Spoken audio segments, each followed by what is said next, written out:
Fifth day we have the JBL Charge 6, and there are actually two reasons why I actually didn't want to test out the speaker, because the price, but also I didn't see much changes on paper. But on the other hand, I decided to test it to see if JBL really can claim a lot with the speaker, what they claim, like long battery life, big audio improvement, new design. But let's talk about the new design thing. So don't worry, this strap you can also remove, but I do think it is handy for on the go. But if you have the speaker at home, it's just not looking that great.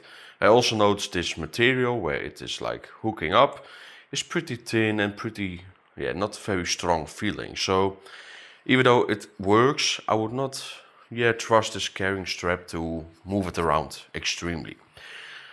Other thing as well is of course the ALIEXPRESS support, which also has the JBL Flip 7. This means you can connect them together very easily, but also with other speakers, and with this system you do have more possibilities than with JBL, their own party boost solution from the back of the days.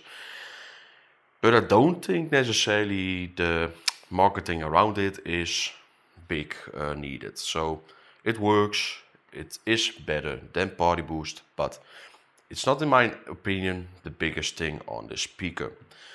The audio performance is actually different than the Charge 5 was.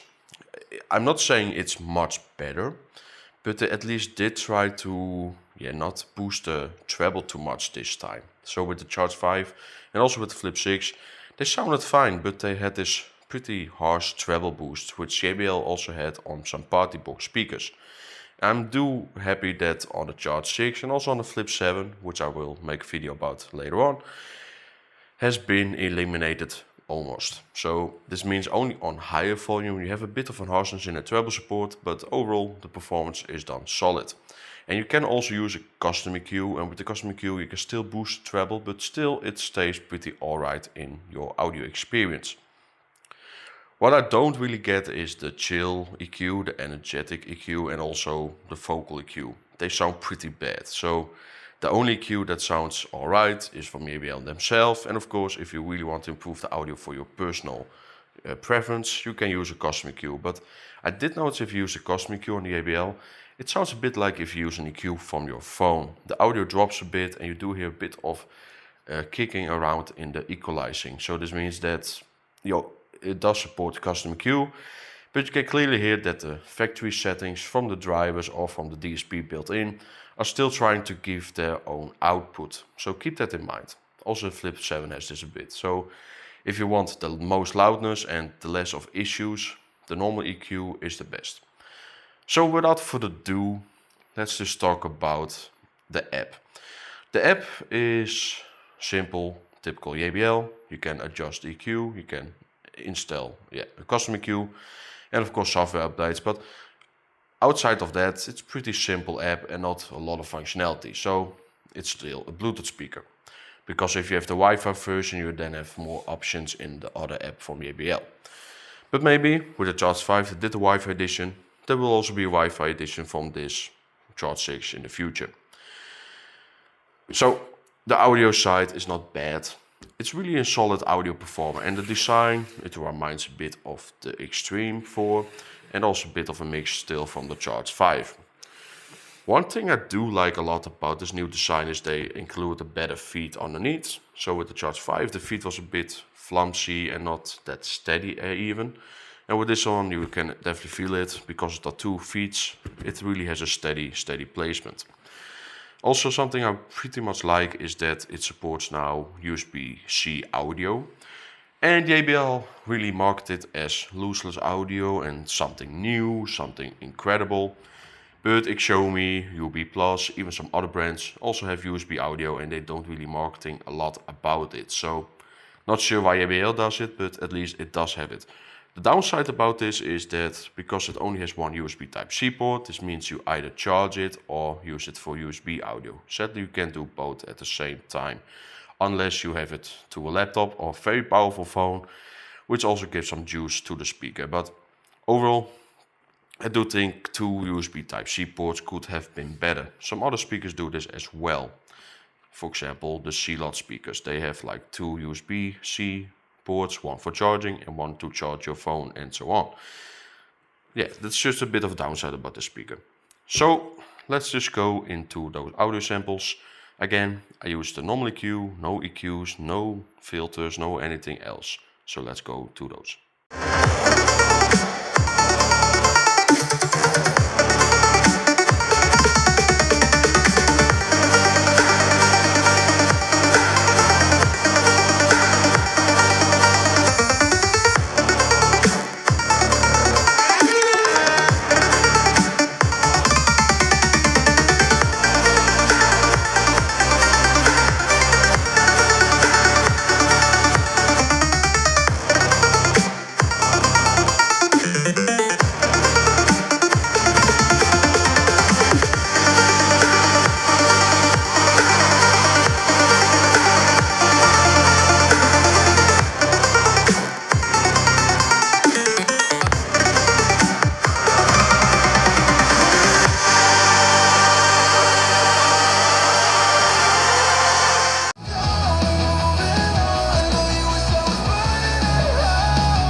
If you catch my drift, make you move like this.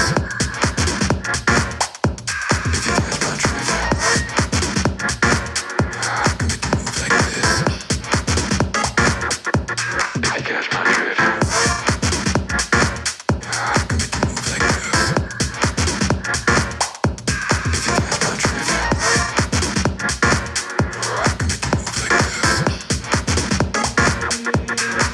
Didn't you know? Yeah, I've been trying to keep it to myself.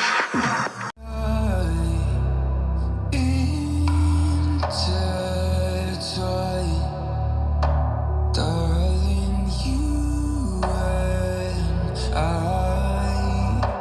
And my beats come and to stay and go.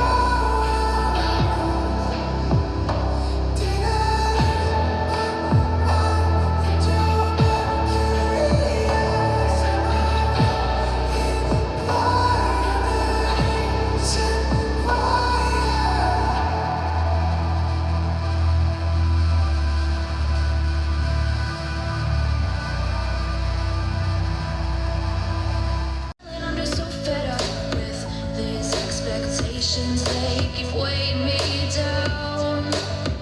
My heart is begging me to get the hell out of my head. I'm gonna live inside the upside down for a minute and pretend, honey, I'm a perfect 10. Whoa, whoa, honey, I'm a perfect 10. Whoa, whoa,